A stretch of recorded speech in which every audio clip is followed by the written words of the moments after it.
You mangy mutt, Adamancipator's dead. You'll never unlock the secrets of the rock. My God, I never thought of it that way. Adamancipator is back! Good afternoon, Jank enthusiasts. I'm MBT, and this is 10-Minute Testing. Well, it looks like the format is settling down around Dragon Link, Infernoble, VW, and Dino, so it's time to revisit the ones we lost before the next ban list upends everything once again. It may have lost its strongest card, but is it possible that the second most powerful batch of blocky boys ever birthed is still playable? Let's find out. Presenting Adamancipator. Before we begin, a quick reminder. The 11th Yu-Gi-Oh! Quarantine series will happen this Sunday at 10:30 a.m. Eastern Standard Time. This is our biggest event ever, with more prizing, more commentary, and most importantly, more entrants than we've ever had before at a whopping 256. Tune into all the action Sunday, November 29th on twitch.tv/mbtYuGiOh. So here's the list, and I'll just cop to this out of the starting gate. I lifted this deck card for card from Sir Emanon. They have a YouTube series in which they play this list, do hand walkthroughs, and teach combo tutorials on their channel. As always, I'll give you a background about the archetype, a little bit of a discussion about what I hope the deck can do, and of course, the card by card. But first, this video is sponsored by Yu-Gi-Oh! Pro Deck. Yu-Gi-Oh! Pro Deck is an online strategy site for our mutual favorite card game. It's got a deck builder, card database, and a wealth of strategy articles. It's also where I post the Quarantine Series deck breakdowns, so give it a look at www.ygoprodeck.com. So with that, let's assess Adamancipator. Adamancipator was one of the most interesting decks of early 2020. It was flavorful, the miners excavate, unique, their bosses are absolutely wild, and most of all, strong. Unfortunately, they were a little bit too strong. In practice, they were a link-spamming deck with capabilities like no other, able to pivot between all manner of impressive link and synchro bosses. Of course, a deck that spams link monsters isn't exactly a new concept, but Adamancipator had something that no other link spam deck at the time did: recoverability. By using the secret 5th Dragon Ruler, Block Dragon, to add endless material to hand, it could play through nearly any number of hand traps with ease, and usually under Appaloosa. Unfortunately, as the ban list loomed, Adamancipator was target number 1, and the big blocky boy bit the dust. But come on! Block Dragon was insane in the list, of course, but he wasn't the entire reason for Adamancipator's success. The deck had reached a critical mass of powerful rock-type monsters, and those didn't just go away when the format shifted. In fact, they even got some new playables in the form of Koakai Mairu Supplier. By removing the frills that Adamancipator got to play by virtue of Block Dragon's crazy consistency boost, things like Weeping Idol, for example, we can craft a list of only the most solid of rocks and only the most resilient of combos. In the hands of a capable pilot, this deck can still end on 6 or 7 negates. And in the hands of me, I'm sure we can manage 4 or 5. So with that, let's get into the card by card.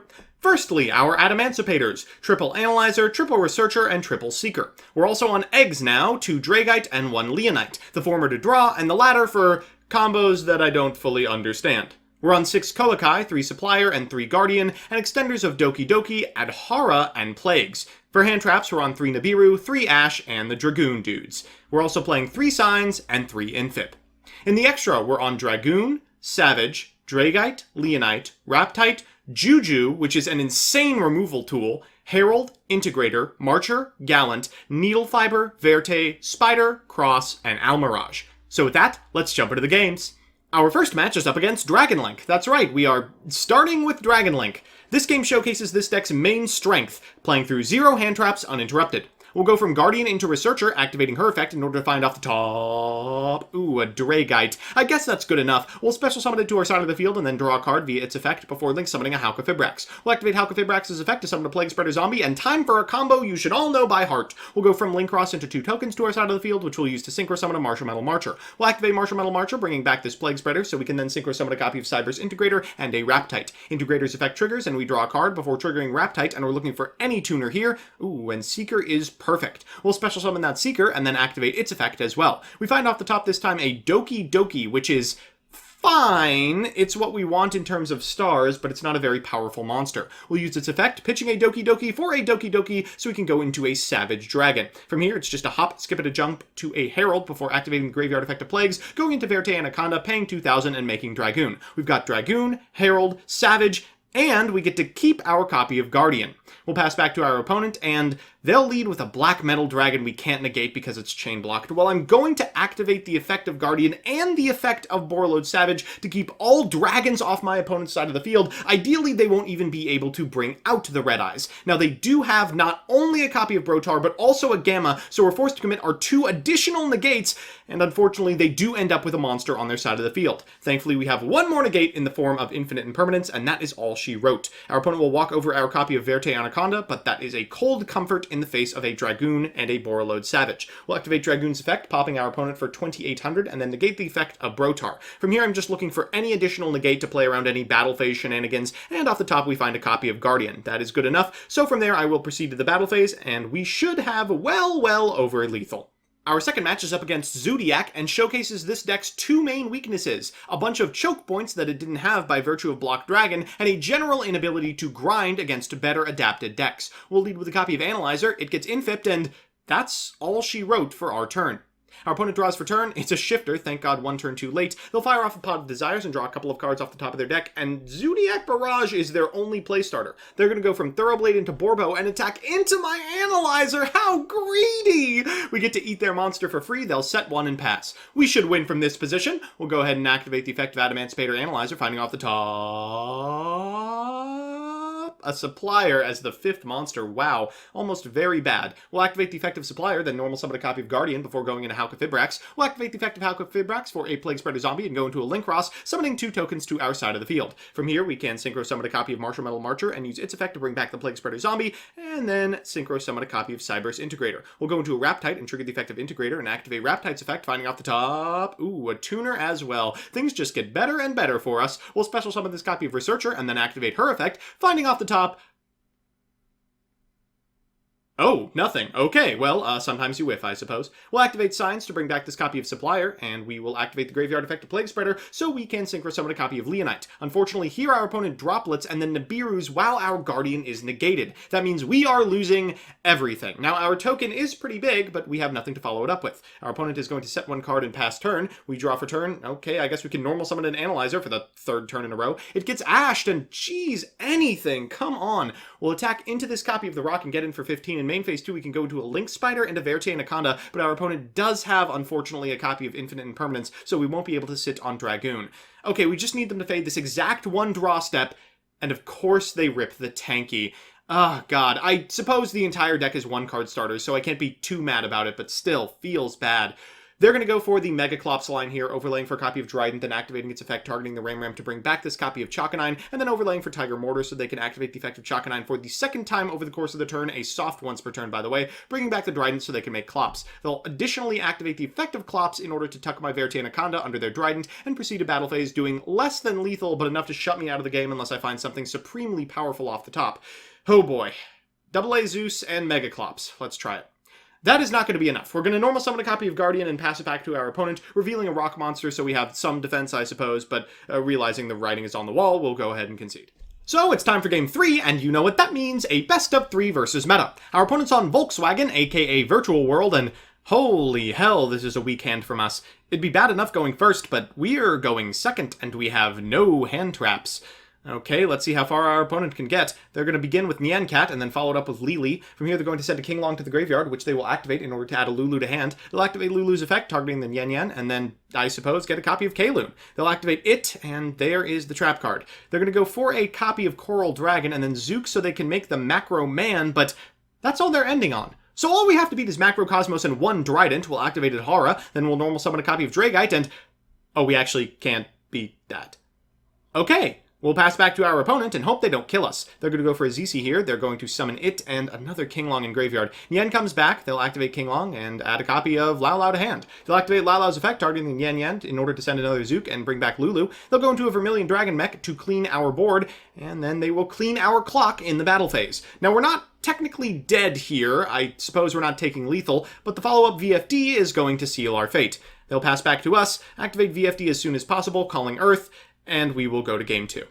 Well, it's time for game 2, and God, another miserable hand. Well, at least our opponent's is just as bad. We're going to normal summon a copy of Analyzer and activate its effect, only to be met with an Ash Blossom. Okay, let's set an Infip and hope for the best. Our opponent draws a K-Loon, that's okay. They get to set a Zook, but it doesn't actually do anything with nothing banished. We're going to get another crack at Analyzer, I suppose, and just like last time, it'll eat an Ash. Unfortunately for our opponent, we've ripped a Seeker off the top, so we'll go for that next. We find off the top, oh, thank God, a copy of Guardian. We'll special summon that Guardian, and now that Nibiru is looking very sad, we'll go into a copy of Halqifibrax and activate its effect to get a copy of Plague Spreader Zombie to our side of the field, making a Link Cross afterwards for 2 tokens. From here, we can synchro summon a copy of Martial Metal Marcher, bring back that Plague Spreader Zombie, and go into a Cyberse Integrator. We'll do just that before synchro summoning a Raptite and activating Integrator's effect to draw a card. We'll activate Raptite's effect, finding off the top, wow, pretty much anything we could ever want. I suppose we'll go for the Doki Doki. We'll activate the effect of Doki Doki as well, pitching an Analyzer so we can get a Supplier, and trigger the effect of Supplier so we can add another Guardian to hand. We'll go into Dragite, activate its effect, and our opponent will concede.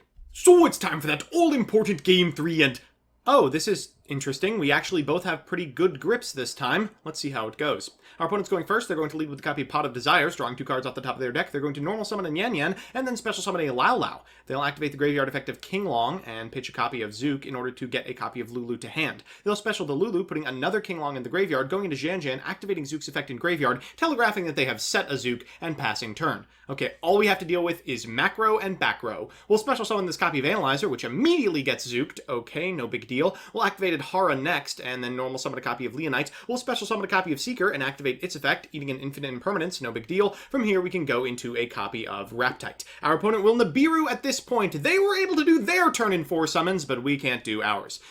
Our opponent is going to activate the graveyard effect of King Long here in order to get a copy of Lulu to hand, which they will activate targeting the Zook that's still on their side of the field, sending a K-Loon. They're going to activate the graveyard effect of Nyan Yan as well, so they can activate the effect of Kirin, summoning it. Afterwards, they're going to make a Vermilion Dragon Mech, activating its effect to pop our token, and Jan Jan's effect as well, which will play directly into our Nibiru. Now, that is a huge token, but I'm not that concerned. I don't think it's sticking around for long. They'll Zook our Nibiru, but that's all they can do. They'll pass turn, and for turn we draw. Oh, that's insane. We'll activate Red Eye's Fusion. Imperial Order? Are you kidding? Imperial Order! Was History of Yu-Gi-Oh! Not enough for you? Alright, they'll just go into Jan Jan, proceed to the battle phase, walk over my monster, and kill me with the 10,000 attack token. So we're back with the deck, and what a weird best of 3. Anyway, let's do the pros and cons. First, the pros. 1. It's consistent. Wow, I do not get a chance to say that much anymore. The deck's got enough starters and main deck hits to end on, at minimum, Herald, Savage, and Goons nearly every game. 2, it's powerful. The ceiling on this deck remains unmatched. Uninterrupted, it's basically an FTK. Interrupted, it can still likely make something happen. And 3, the new tools the deck got, Goons and Supplier mostly, are amazing. They are great at making mediocre board states threatening and amazing at extending on board states that are already good. And the cons. 1, it's certainly weaker than it was before Block was banned. You're not as recursive, you have less extension, and your end boards are less resilient than they were with the Blocky Boy. 2, it's weaker to hand traps. Previously, you could make Herald or Apo in 4 summons before extending. Now you're lucky to have Nibiru Insurance on field at all. And 3, it's in competition with the other spammy decks for meta viability. Most of the cards that beat Volkswagen, for example, beat this as well. All in all, the deck is still strong, and while not tier 1, I have no idea why it's not being taken seriously. So that's that. As always, thanks to my patrons, Dominic Ernst, Hakuo, Alex Perea, Candyman, Chibi Gohan, Crispy, Dimsum05, Frosty, James Oakes, King Magic Ruler, Lavender Lemonade, Mike Carlotti, Rocky Hernandez, Rose Lapine, Sir Tachyon, Space Dandy 1993, Tyler Slacks, Tyrese Biggums IV, Adam Trevino, Adrian Bra, Amita Elefandi, Algis Marcin Kavicius, Andrew Benson, Andrew Ferruia, Andrew Horseman Linderman, Angry Bread, Apex Systems, Billy Williams, Blake Root, Black, Candide, Chad Bortz, Chess Prime, Torps Away, CJ Alex, Control for the Win, Dan the Man Hoban, Darcy Taves, Dylan Conley, Dive Missile, Donnie Phillip, Distrin, Emperor Stove, Ernesto Ibarra, Fighting Fangwong, FUTR, Gavin Charlikowski, Gil Gables, Intercrest, Isaac Jackson, Jalen Ya, Jared Lorman, Jason Leonard, Jeff Leonard, Jose Luis Cortez, Juliet Chulian, Corey Hess, Kurakaze, Lawrence, Lucas Geartis, Lucky Number 5, Lucas Aritzo Hansen, Mac the Moderate, Meadow Edits, Mezzo Emrys, Michael Oskfark, Miyuno Arashi, Nick Extreme 99, Nick Dolores, Picnic Blasted, Pro FP2, Pro Yugi Dad, Samsoon, Safik Ashley, Seeker, Sean Deal, Second, Shine 55, Standards Objective, Swinkles, This Machine 237, TJ Steakhouse, Yuri's Best, Zach Janchusky, Zach McKee, and Yukie. If you like what you see, please consider subscribing. And if you want to be part of the process, consider following me on Twitch as well. See you next time.